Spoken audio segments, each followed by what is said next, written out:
Hello everyone, welcome to my chemistry channel. आज का जो विषय है वो कोरोना वायरस को लेकर है। एक साल से जो लॉकडाउन की स्थिति बनी हुई है ये कितनी गंभीर है ये किसी से छुपा हुआ नहीं है। हर व्यक्ति दहशत में है कि आने वाला कल उसका कैसा होगा। और ये जो कोरोना हर एक दिन एक नया रिकॉर्ड बना रहा है। इसके जो बढ़ने की जो स्पाइक है या इसका जो परसेंटेज है वो इतनी तेजी से बढ़ रही है कि कोई कल्पना भी नहीं कर सकता है। सबसे बड़ी बात तो ये है कि कोई भी व्यक्ति कंफर्म होकर ये नहीं कह सकता कि इस पर्टिकुलर रीजन से कोरोना की रफ्तार काफी तेज है या हमारे समाज में कोरोना जिस हिसाब से बढ़ रहा है इसके मेन जो रीजन है इस कारण से बढ़ रहे हैं, कोई भी कंफर्म नहीं है। एक्सपर्ट का जो मानना है कि जो डिफरेंट कंसर्न ऑफ जो वायरस है या डिफरेंट स्ट्रेन ऑफ जो वायरस है ये रिस्पॉन्सिबल है कि समाज में जिस रफ्तार से कोरोना बढ़ रही है यही इसके मुख्य कारण है। अभी कुछ दिन पहले हम लोगों को यूके स्ट्रेन के बारे में पता चला था। जो यूके वायरस स्ट्रेन जो था वो इतना डेडली नहीं था, बट इसके जो बढ़ने की जो रफ्तार थी, जो बढ़ने की जो इसकी स्पाइक थी वो काफ़ी तेज़ थी। इसके बाद ब्राज़ीलियन स्ट्रेन के बारे में पता चला और अभी तक भारत में एक ही व्यक्ति इससे संक्रमित मिला है। इसके बाद हम लोगों को साउथ अफ्रीकन वायरस स्ट्रेन के बारे में पता चली। जो साउथ अफ्रीकन जो वायरस का जो स्ट्रेन है वो इतना कंट्रोवर्सी है कि भारत सरकार के द्वारा भेजी गई जो कोविशील्ड जो वैक्सीन थी उसे साउथ अफ्रीकन गवर्नमेंट ने लौटा दिया, क्योंकि ये वैक्सीन वहाँ पे काम कर ही नहीं पा रही थी। हर दिन नई नई बातें सामने आ रही है, लोगों के संक्रमित होने का जो परसेंटेज है वो भी बढ़ रहा है, साथ में मौतों में भी तेजी आई है। ये एक्चुअल में आज का जो विषय है वो समझने वाली बात ये है कि एक नए जो अपडेट के बारे में कोरोना के बारे में पता चला है, उसके नए अपडेट के बारे में पता चला है कि जो कोरोना का जो डबल म्यूटेशन है ये काफ़ी खतरनाक है और ये भारत में तेजी से पांव पसार रहा है। एक्सपर्ट का मानना है कि वायरस और बैक्टीरिया का रिश्ता तो मनुष्य के साथ बहुत पहले से है। ह्यूमन बीइंग्स की जो लड़ाई है वायरस और बैक्टीरिया के साथ ये बरसों से चली आ रही है।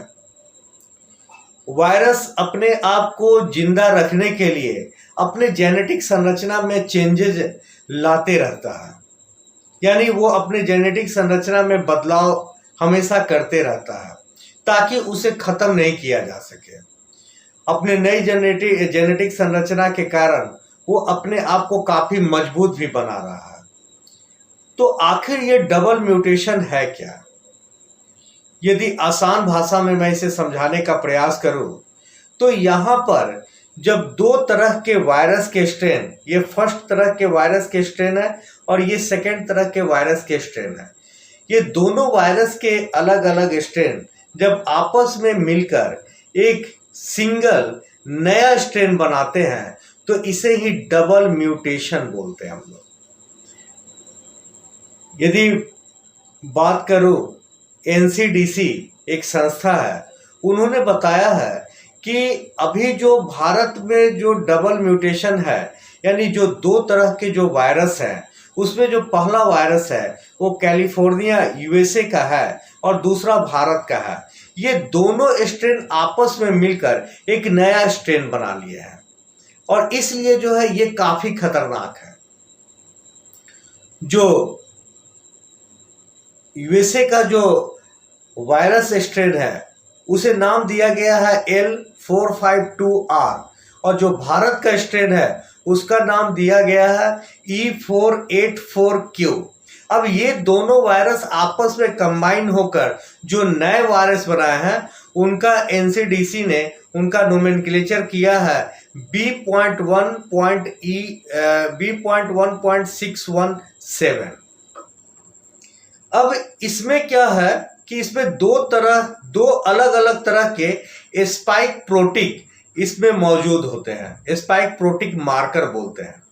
ये स्पाइक प्रोटीन के साथ या प्रोटीन की मदद से ये ह्यूमन बॉडी के सेल्स के साथ ये चिपक जाते हैं और ये उनके बॉडी के डिफरेंट पार्ट्स पे ये अटैक करना शुरू करते हैं।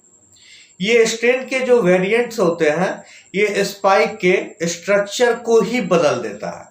ये जो स्ट्रेन के वेरिएंट होते हैं ये स्पाइक के स्ट्रक्चर को ही बदल देता है, जिसमें सेल से ये अटैच होकर ये कई गुना तेजी से उसमें बढ़ोतरी करने लगते हैं। तो इस तरह करके जो है इसकी जो रफ्तार है बढ़ने की जो परसेंटेज, बढ़ने का जो परसेंटेज है वो तेजी से बढ़ते चला जा रहा है।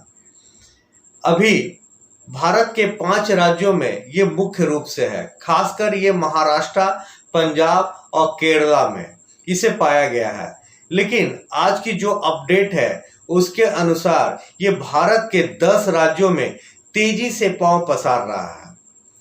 वैज्ञानिक अभी तक कोई निष्कर्ष पर नहीं पहुंचे हैं, लेकिन जो विशेषज्ञों की राय है, जो एक्सपर्ट की राय है, उनके अनुसार ये वायरस का जो वेरिएंट है, जो ये डबल म्यूटेशन जो वेरिएंट है, ये काफी खतरनाक है।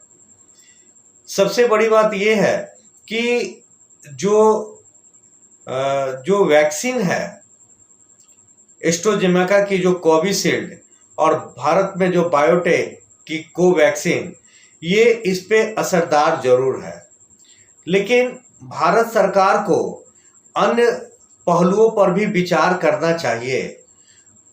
उसे पड़ोसी देशों से भी, दूसरे देशों से भी फाइजर वगैरह की जिसकी एफिकेसी रेट बहुत अच्छी है, ऐसे वैक्सीन को भारत में मंगाकर इसको तुरंत वैक्सीनेशन प्रोसेस को कंटिन्यू रखना चाहिए, ताकि ये जो वेरिएंट है, जो डबल म्यूटेशन का जो वेरिएंट है, ये तेजी से पांव न पसार सके।